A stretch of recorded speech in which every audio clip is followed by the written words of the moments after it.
I am the Tofu Golem. Please enjoy the video. You begin by confirming prerequisites. This saves time. Make sure Bluetooth, Wi-Fi, and location are on and both devices are awake.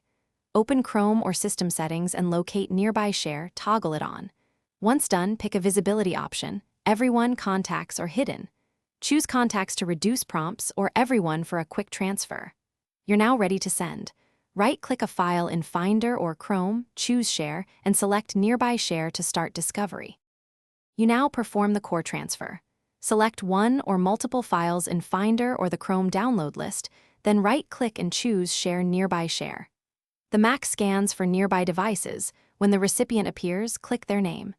Make sure the recipient recognizes your device name because that prevents accidental transfers.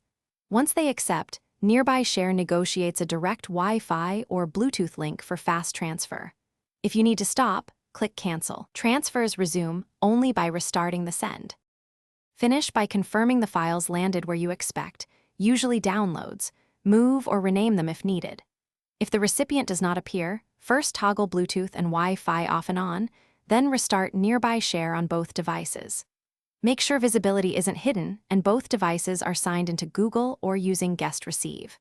If problems persist, temporarily disable VPNs or firewall rules that might block peer connections. Once fixed, retry the send and accept. Thanks for watching. Consider subscribing if we helped you today.